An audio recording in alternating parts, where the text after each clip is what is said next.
시편 89편 14절.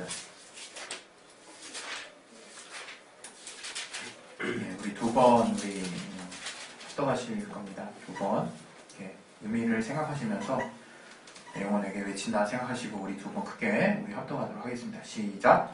의와 공의가 주의 보좌의 기초라. 인자함과 진실함이 주를 앞서 행하나이다. 의와 공의가 주의 보좌의 기초라. 인자함과 진실함이 주를 앞서 행하나이다. 아멘. 오늘 이 말씀 통해서 하나님이 교회와 나와 또 나의 가정과 나의 삶에 주시는 말씀을 깨달을 수 있도록 하나님 역사해달라고, 내가 들을 귀로 함께 주시고 또 마음밭을 열어달라고 우리 잠깐 기도하겠습니다. 하나님 아버지, 오늘 하나님 우리에게 주신 말씀 통해서 우리가 깨달을 수 있도록 도와주시옵소서. 아버지 역사해 주시고 인도해 주시옵소서. 아버지 주님을 알게 하여 주시고 도와주시옵소서. 주님의 깨닫게 하시고 인도하시는 하나님 인도하심에 따라서 정말 알게 하여 주시고 깨닫게 하시고 역사하여 주시옵소서. 붙들어 주시고 역사해 주시고 인도해 주시옵소서.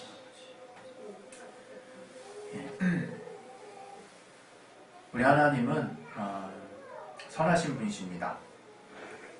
하나님이 선하시다 할 때 그 선하신 하나님, 선하다라는 그 뜻은 토브라는 이제 단어를 썼는데요. 그 토브라고 하는 그 단어가 우리가 좀 더 이해할 수 있는 어떤 의미로 받아들여지는 내용들이 있는데, 그것은 유익하다라는 이제 의미예요. 그리고 즐겁다, 그리고 경제적인 이익을 주다, 그리고 풍요롭다, 또 복을 받다, 이런 의미들이 토브라는 단어에 담겨 있습니다. 그래서 우리는 선하시다 하면 뭔가 어떤 선하다는 어떤 의미에 우리는 약간은 좀 좁은 의미를 갖고 있기 때문에 그런 한 가지만 생각할 수 있는데, 그렇게 우리가 이제 자꾸 우리의 알고 있는 우리의 언어로 자꾸 이해하다 보면 하나님을 이해하는 폭이 좀 좁아지는 것 같아요. 그래서 하나님이 어쨌든 히브리 사람들의 언어를 통해서 하나님을 처음 표현을 했기 때문에 이 히브리어 언어가 도대체 어떻게 그 말을 의미를 하고 있는지를 우리가 알아가는 것은 대단히 의미가 있다고 생각합니다. 그래서 이 토브라는 단어가 갖고 있는 것이 정말로 우리에게 경제적인 이익도 포함해서 우리를 유익하게 하는 것이 하나님의 선하심의 어떤 우리가 하나님을 선하다고 말할 수 있는 어떤 근거가 된다는 거예요. 구약의 많은 사람들은 하나님은 선하시다라고 했을 때 저들의 삶을 풍요롭게 하고 저들의 자손을 번성케 하고 저들의 어떤 물질의 삶이 풍요롭게 되는 것들을 놓고 하나님이 선하시다라고 고백을 많이 했어요. 그리고 실제로 이 토브라고 하는 단어 안에도 그러한 어떤 의미가 들어있다는 것이죠.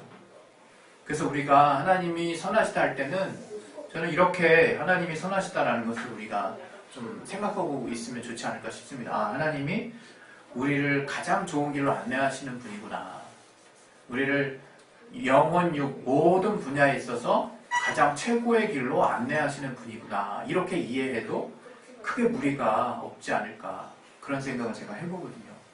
그래서 여러분이 정말 하나님이 내 삶에 그냥 어떤 분이냐라고 정의했을 때 하나님 선하시다라고 말을 고백할 수 있다면 그것은 전인격적인 하나님의 간섭이 있는 거예요. 여러분의 영혼육의 모든 삶에 정말 풍요로움을 하나님이 주실 수 있는 분이라는 것을 여러분이 인정하셔야 되는 거예요. 그래서 우리가 단지 이제 육신의 삶에 너무 이렇게 치우쳐서 어떤 육신의 응답만을 위해서 하나님을 다 이해하려고 하는 것도 문제지만, 또 너무나 극단적으로 갈라놓아서 마치 영적인 것, 신령한 것들이 육신의 상관은 아무런 상관이 없는 것처럼 우리가 하나님을 만나는 것도 그것도 이상한 겁니다. 그래서 우리가 하나님은 선하시다 할 때 분명히 우리의 삶의 구체적인 삶의 어떤 그 발자취 가운데서도 하나님의 풍성한 풍요로운 그런 어떤 하나님의 응답을 기대하실 수 있어야 되는 거예요. 하나님이 선하시다 말씀하실 때 여러분의 고백이 하나님이 정말 이거는 정말 뭐 하나님이 기다리라 하시는 건지 잘 모르겠지만 아직 믿음은 안 되지만 이런 부분은 하나님이 선하시네요. 이렇게 뭔가 불완전하게 고백한다기보다 정말 하나님이 궁극적으로는 여러분의 모든 삶의 영역을 간섭하실 수 있고 풍요롭게 할 수 있고 유익하게 하실 수 있고 결국 즐거움을 주실 수 있는 분이라는 것을 여러분이 인정하셨으면 좋겠어요. 그래서 내가 신앙을 하는데 자꾸 하나님께 감추는 것이 없도록, 어떤 부분은 내가 정말 자신 없어서 이런 부분은 하나님 이렇게 할 일은 없는데 하면서 내가 이해가 안 되니까 그 부분을 믿음을 가질 수가 없는 거죠. 그래서 그 부분만큼은 내가 하나님께 나아갈 수 없는 거예요. 그러나 다른 부분은 인정한다요. 항상 이렇게 쩔뚝바위처럼 뭔가 하나님은 완전하시다고 내 입으로 고백하면서도 마치 내 안에 약점이 있는, 뭔가 정말 아킬레스건이 있는 사람 마냥 그것만은 들키지 않았으면 하는 그런 심정으로 나아가지 않았으면 좋겠어요. 여러분, 분명히 때가 있는 것도 맞고 우리가 이해할 수 없는 영역이 있는 것도 맞습니다. 그러나 더 맞는 것은 무엇이냐면 하나님이 우리의 모든 삶의 영역에, 영혼육의 모든 삶의 영역에 선하신 분이라는 거예요. 우리의 모든 부분을 잘 되게 하시는 분이라는 것을 우리가 먼저 확실하게 믿을 수 있어야 우리 믿음은 제대로 된 출발을 한다고 생각합니다. 그래서 우리가 우리의 신앙 안에서 과연 내가 지금 신앙생활 하는 가운데 어디서 지금 누수가 일어나고 있나. 제가 지난 한 주에도 우리 집안에 이제 봄이 됐지 않습니까? 그래서 이제 여러 가지 수도 이제 이렇게 뭔가 난방장치 해놓고도 다 풀어놓고 이렇게 하고 있는데, 이제 수도가 이제 봄이 되고 나니까 이제 루즈한 그 고무 벨트, 고무 이렇게 바킹 같은 것들이 문제가 생겨가지고 저희가 한번 옥상에서 물바다가 난 적이 있어요. 요번 주인지 지난주인지 잘 기억이 안 나는데, 그냥 옆집에 어떤 분이 이제 저한테 전화를 하신 거예요. 옥상이 막 물바다가 됐다고. 그래서 깜짝 놀라서 딱 봤더니 진짜 옥상이 막 물이 흥건하게 다 찬 거예요. 그래서 물이 막 내려오고 있고, 막 그렇게 뭔가 이렇게 정말 예상할 수 없는 일들이 이제 우리의 삶에 이제 벌어질 수 있는데, 여러분 정말 우리의 삶은 정말 변화 정말 여러 가지로 지금 여러 가지 일들이 지금 일어날 수 있습니다. 그러나 정말 여러분은 하나님의 선하신 만큼은 변하지 말았으면 좋겠어요. 여러분이 하나님을 어떻게 믿는지는 그건 그다지 크게 중요하지 않을 수 있습니다. 그러나 하나님이 선하시다고 하는 것은 여러분에게 너무나 중요한 사실이에요. 여러분의 영혼육에 정말 하나님이 어떠한 영향을 미친다고 하는 것들은 여러분 정말 다 깨달을 수 없습니다. 그러나 나중에 어느 순간에 우리가 절편과 같았던, 어떤 단편과 같았던 우리가 이해되지 않는 일들이 어느 순간에 이제 이해가 되는 날이 올 거라고 저는 믿어요. 제가 신앙생활 하는 가운데서도 이해할 수 없는 일들이 지금 이해된 것들이 너무나 많거든요. 그때는 정말 내가 그때 신앙 가졌으면 정말 원망밖에 없었을 그 타이밍을 지나서 이제 정말 내 안에 충분히 소화될 뿐만 아니라 그것들을 간증과 같이 내가 소개할 수 있을 만큼 풍성한 것들이 제 안에 남아있는 걸 볼 수 있습니다. 저는 그 하나님을 믿어요. 우리는 그 하나님을 믿는 거예요. 그래서 성경에 하나님은 선하시다 하는 것들을 여러분이 잘 쫓아가 올라갔으면 좋겠어요.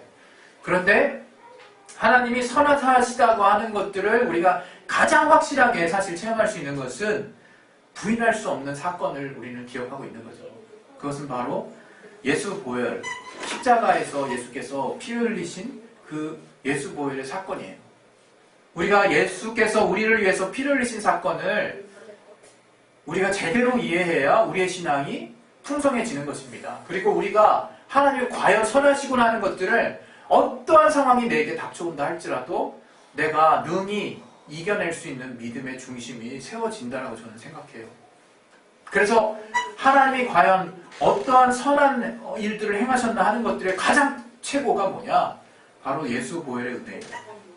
바로 예수 보혈의 은혜를 통해서 우리는 하나님이 우리에게 얼마나 큰 은혜를 주셨나 하는 것들을 확실하게 깨닫고 거기서부터 내 신앙에 풀리지 않는 숙제들을 풀어나가는 거예요.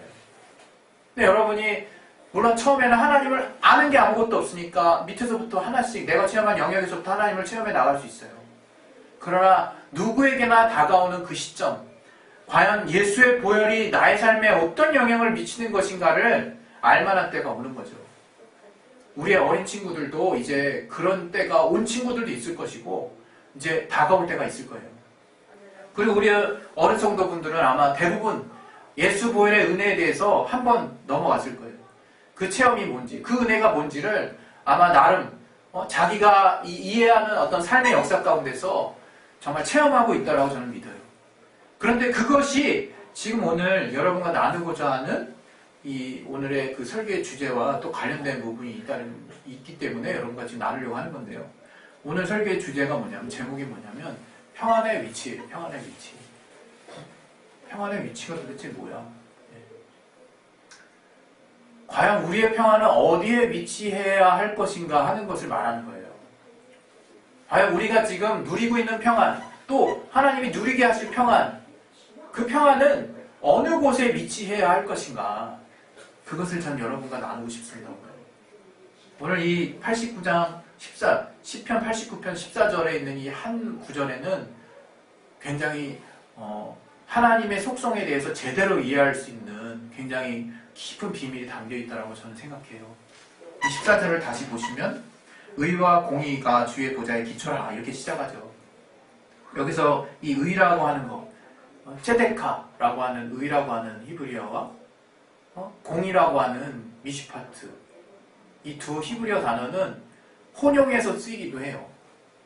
이 체데카와 이 미시파트를 우리의 어떤 문화권 안에서는 정확하게 구분해내기 어려울 수도 있을 것 같다는 생각이 들어요. 실제로 성경의 용례에서도 이 미시파트와 체데카를 혼용해서 쓰고, 그만큼 의미가 중복되는 것이 많고, 이 의미의 상호 이렇게 교류를 해도 큰 문제가 없기 때문에 그렇게 사용하지 않나, 그 정도로만 생각을 하고 있습니다. 그런데 조금 더 자세하게 그 의미를 좀 살펴보면, 이 체데카라고 하는 것은 어떤 면에서 어떤 의의 기준에 속하는 것들을 지금 어떤 의라고 하는 그 자체를 말하는 것 같아요. 어떤 의로움의 기준, 바로 의로움이란 무엇인가 라고 하는 것들을 의미하는 것 같은 그런 어떤 뉘앙스를 많이 풍깁니다. 이 성경을 읽다 보면. 그리고 이 미시파트, 이 공이라고 하는 것은 그런 의로운 기준으로 판결을 내리는 것, 의로운 기준으로 어떤 행위, 의로운 기준으로 뭔가 결정을 하고 의로운 기준으로 나아가는 것. 그래서 이것을 영어 표현으로 가장 적합하게 표현할 수 있는 영어 표현이 justice라고 그러더라고요. 우리는 뭐 사회정의 구현해가지고 정의가 뭐 세상적인 용어로도 쓰이고 그래가지고 과연 정의가 뭔지. 그러나 아마 우리는 알 거예요. 지금 우리가 지금 살고 있는 세상이 얼마나 정의롭지 못한 것이 많은지. 또 그래서 그것 때문에 우리가 얼마나 많은 고통을 겪고 있는지. 사실 이 정의라고 하는 부분이 바로 이 미시파트라고 하는 단어의 중심에 속해 있는 거예요. 우리는 신앙생활 할 때 내가 무엇을 기준으로 살아야 될 것인가 하는 것에 굉장히 중요한 가치를 두어야 합니다. 평안의 위치와 도대체 이것은 무슨 관계일까? 이 의라고 하는 이 체데카, 또 이 공이라고 하는 미시파트, 물론 이것이 혼용돼서 바꿔서 또 의미를 또 정의내린 것도 있지만, 이 어찌됐건 의와 공이라고 하는 것, 옳음은 무엇이고 과연 올바른 것은 무엇이고 그 올바른 대로 내가 나아가는 것은 무엇일까, 올바른 가치대로 정말 나아가는 것은 무엇일까 하는 것을 바로 성경이 말하고 있다는 거예요. 하나님이 어떤 분이냐, 한마디로 요약하자면 하나님이 의와 공의의 기초를, 그분의 세상을 다스리시는, 또 그분이 자신의 권세와 권위를 나타내시는 가장 핵심적인 가치로 생각하고 계신다. 핵심적인 가치로 그분이 여기시고 계신다는 거예요. 그분이 하나님의 의라고 하는 거, 하나님이 의롭다고 여기시는 거, 또 하나님이 그 의로운 기준을 따라 판결하시고 결정하시고 또 그 뜻을 따라 자신의 의지를 피력하시는 그 모든 행위가 바로 그분이 가장 중요하게 여기시는 것이라는 거예요. 여기서 우리가 평안의 위치를 생각해 볼 필요가 있는 거죠. 바로 평안의 위치는 거기에 위치해 있는 것입니다. 이게 도대체 뭡니까? 우리는 통상 평안의 위치를 궁율에다 둬요. 우리는 통상 평안의 위치를 자비에다 둡니다. 어떤 의미에서 틀린 것은 없죠. 그렇게 봐도 무리가 없습니다. 근데 그것이 갖게 되는 후유증이 너무나 심해요. 우리가 그것으로 인해서 겪게 되는 신앙의 후유증이 너무 심합니다. 그 후유증은 전 뭐라고 여기냐면 양심이 불량해지는 것이라고 말하고 싶어요. 그리고 하나님께 멀어지는 것이라고 보고 싶고 하나님의 뜻과 상관없는 것이라고 말하고 싶어요. 여러분, 우리가 하나님의 은혜를 입었다는 게 뭘까요? 하나님의 긍휼이라는 게 뭘까? 또 하나님 우리를 사랑하신다는 게 뭘까? 거기에는 하나님의 공의가 있는 거예요. 제가 이전에도 여러 번 설교 가운데 공의와 하나님의 긍휼을 띄워놓을 수 없다라고 말씀드린 거 아마 여러분 기억하시는지 모르겠어요. 아무리 살펴봐도 띄워놓을 수가 없습니다. 저는 처음에 공의와 이 긍휼이 우리 인간의 이성으로는 긍휼은 뭔가 용서하고 자비롭게 하고 허용해주고 품는 거라고 생각했기 때문에 공의와는 전혀 상관없는 거라고 생각을 했었어요. 한때는. 그러나 공의의 뜻을 제가 점점 더 알고 그 뜻을 점점 파고 들어가면 들어갈수록 바로 하나님의 공의가 실현되는 곳이 하나님의 긍휼이 있는 곳이에요. 하나님의 공의로운 뜻이 만천하에 펼쳐지고 있는 곳이 바로 하나님의 긍휼이 있는 곳이라는 것을 제가 인정할 수밖에 없게 됐어요. 그래서 오늘 읽은 이 성경의 이 시편의 말씀에는 의와 공의가 주의 보좌의 기초지만 인자함과 진실함이 주를 앞서서 행하나이다. 여기서는 뭔가 구분되게 설명을 했어요. 그러나 하나님의 공의가 담겨있는 이 공정함, 이 공의로움이 담겨있는 뜻에는 그 아들 예수를 우리 인류를 위해서 자신을 다 내어놓으시는 그 우리가 볼 때는 하나님의 긍휼을 하심이지만 하나님의 입장에서 볼 때는 하나님의 세워놓으신 기준에 따라서 저들을 앞서가는 긍휼을 위해서 저들을 공의로운 기준으로 정말 하나님이 인도해 가셔야 되기 때문에 우리가 볼 때는 긍휼이지만 하나님은 공의로운 기준을 따라 우리를 끝까지 포기하지 않으시는 그 앞에 선단에 있는 긍휼함을 가지고 우리를 대하신다는 것을 우리가 기억해야 돼요. 다시 말하면 기초가 어디서 출발하느냐? 하나님의 의와 공의라고 하는 거예요. 하나님의 옳다라고 하는 것은 세상이 끝나도 변하지 않습니다. 하나님이 옳은 결정대로 판단하시고 집행하시는 것은 세상이 끝나든 아무리 어떻게 됐든 변하는 거 없는 거예요. 그건 끝까지 가는 겁니다. 우리가 그런 하나님의 변하지 않은 뜻에 내 마음을 정하게 될 때 평안이라고 하는 건 찾아오는 거예요. 여러분, 평안은 내가 두려움에서 벗어나서 평안한 게 아니에요, 여러분. 여러분, 그렇게 생각할 수 있습니다. 정말 내가 뭔가 두려움이 있고 또 그것들이 해결될 때 평안이 찾아오는, 물론 표면적으로는 맞습니다. 또 우리에게는 두려움이 앗아가질 때 우리는 평안할 수 있어요. 그러나 얼마 지나지 않아서 그 평안이 깨지는 걸 볼 수 있을 거예요. 곧이어서 두려움이 찾아오는 걸 볼 수 있을 거예요. 그 근본적인 이유는 뭘까? 많은 사람들이 고민한다고 생각합니다. 저 또한 이러한 것 때문에 많은 시간 고민을 했었고요. 그러나 제가 요즘에 차근차근 알아가는 그 결론은 무엇이냐?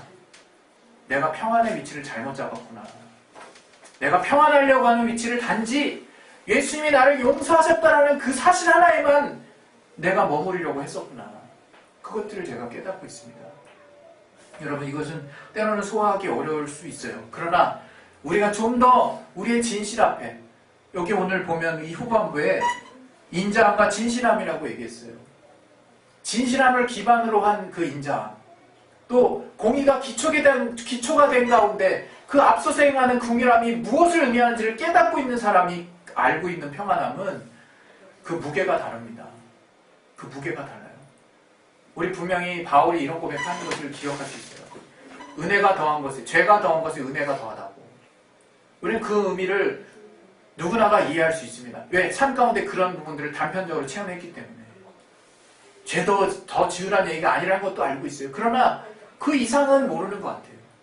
그냥 여전히 그 죄를 두려워하고 죄를 피하는 것만 생각하지, 그 하나님이 은혜를 깨닫게 하시는 가운데 내 죄의 무게가 얼마나 더한지를 왜 깨닫게 하실까 하는 것에 대해서 더 깊은 묵상과 그를 통해서 과연 하나님의 은혜는 어디서부터 내가 자각이 되는 것이며 내가 하나님의 귀함과 나의 평안은 어디서부터 찾아오는 것인지를 내가 정리하려고 하지 않을 때가 있는 것 같습니다. 그저 하나님이 이 위기, 이 어려움, 이 두려움, 이 나를 어쨌든 휘감아 나를 주도하고 있는 이 부분에서 나는 탈출해야 되기 때문에 어떻게든 하나님을 몸부림치고 찾지만 하나님은 그래서 우리에게 늘 긍휼의 손길을 내뿜으시지만 그 하나님이 내뿜으시는 그 전면에 있는 긍휼함의 뒤편에 가장 중심을 흐르고 꿰뚫고 있는 그 뼈대는 공의와 의예요.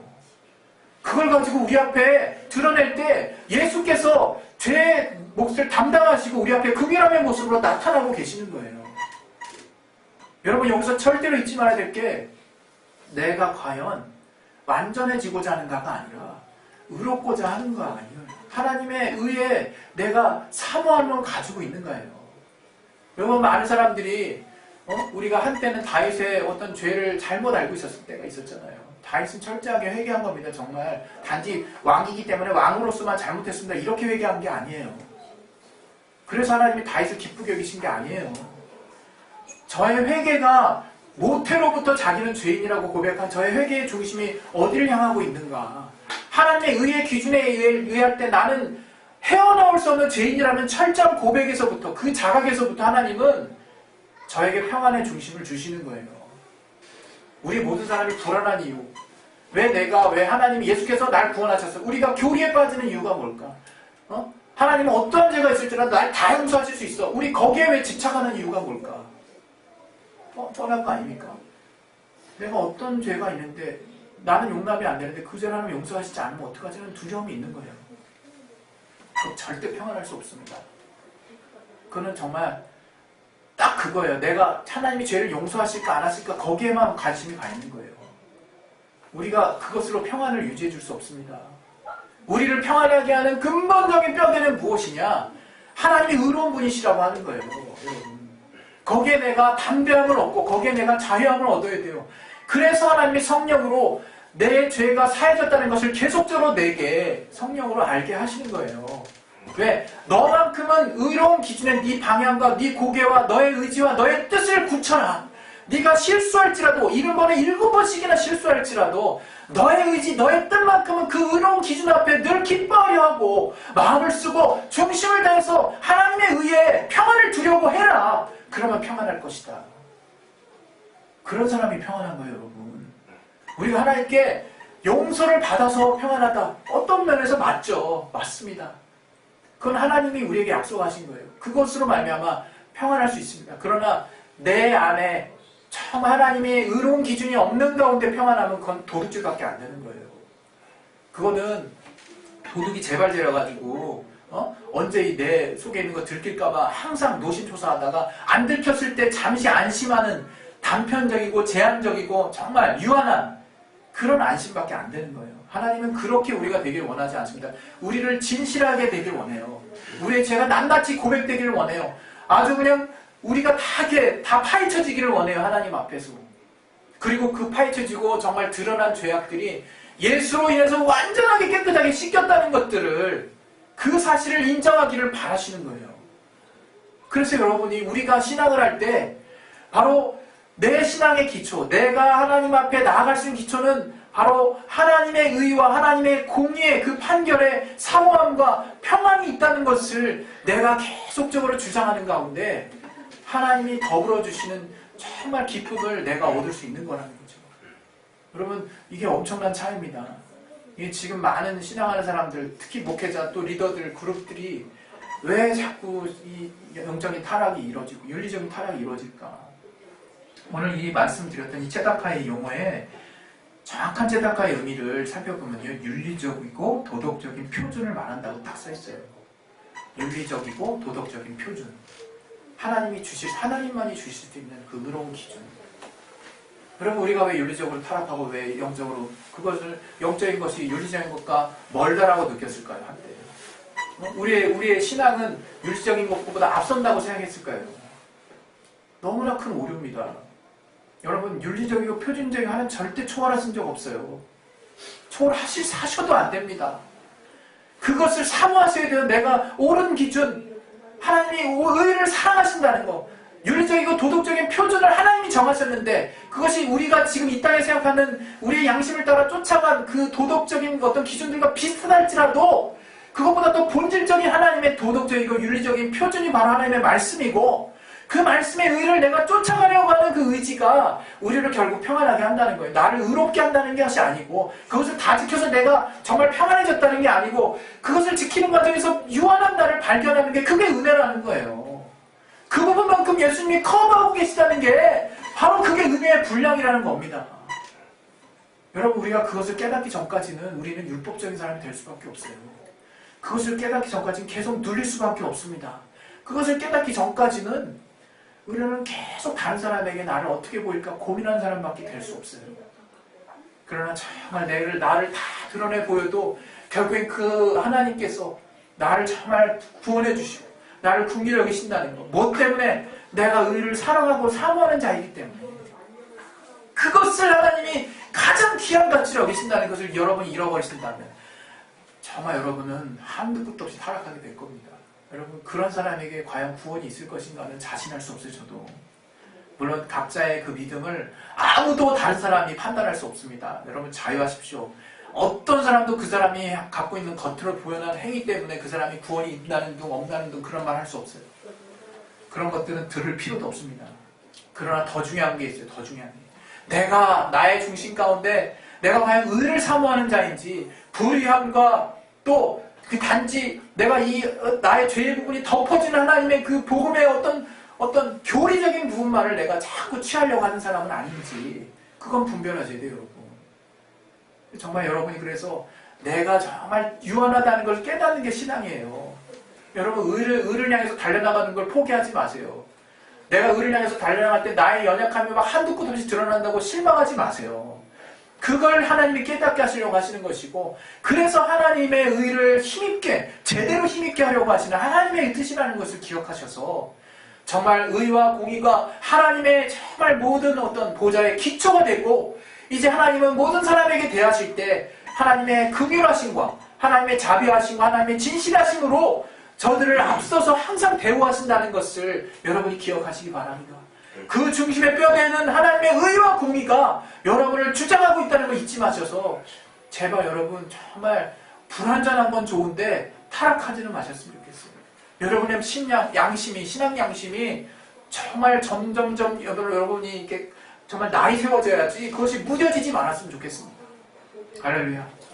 우리 시간 기도하겠습니다. 기도하실 때 요한일서에 이렇게 말하고 있어요. 그를 향하여 우리의 가진 바 담대한 것이 이것이니 그의 뜻대로 무엇을 구하면 들으심이라. 너무 당연한 말 아닙니까? 우리가 그의 뜻대로 구할 수 있는 담력이 있어야 돼요. 이 말은 그의 뜻대로 완전 온전하게 순종해야 되는구나 이런 압박감을 요구하는 게 아니라 과연 내가 그의 뜻을 사모하고 있느냐를 물어보는 거예요. 내가 그의 뜻을 따라 가려고 하는 자인지 아니면 내가 안 되니까 내가 더러우니까 내가 부족하니까 내 뜻대로 이대로 되게 냅두세요서 복음을 포기하는 자인지 아니면 내가 할 만큼 해볼게요. 그래서 내가 얼마나 완전한 자인지 하나 보여드릴게 하고 나의 의로 사는 자인지 아니면 내가 하나님 앞에 있는 것들을 다 내보여서 내 부족함이 이런데 이런 나도 받으실까요? 그러나 하나님 나는 하나님의 의를 붙드는 하나님의 의에 내 평안을 두고 싶습니다. 하나님 나를 도와주세요 했을 때 하나님이 정말 그 의로운 기준을 가진 자를 진정으로 평안케 하시는 정말 하나님이 계속해서 우리를 성화되게 하시는 그 삶의 과정으로 이끌어가시는 하나님의 인도하심을 우리는 받아야 할 것입니다. 우리 시간에 예수의 한번나 기도하실 때 정말 복음의 가치를 아는 것은 하나님이 나를 어디에서 구원하셨나를 날마다 깨닫는 것에서 시작합니다. 여러분 그냥 구원했다는 것이 아니에요. 그냥 갑자기 내가 힘든 것들을 단편적으로 체험하는 거 어린 신앙에 머물 땐 가능한 얘기지만 우리가 이제 주님께 달려나간 자라면 내가 과연 어떤 데서 어떤 어둠 얼마나 절망적인 상황 가운데서 구원받았는지를 하나님이 늘 깨닫게 하시는 것이 결국 내가 정말 평안할 수 있는 근거가 되고 내가 부족할지라도 의를 붙드는 그 의지 가운데 하나님이 나를 붙드신다는 것을 깨달을 수 있도록 하나님 도와달라고 우리 시간에 예수여 한번 하시고 기도하겠습니다. 예수여!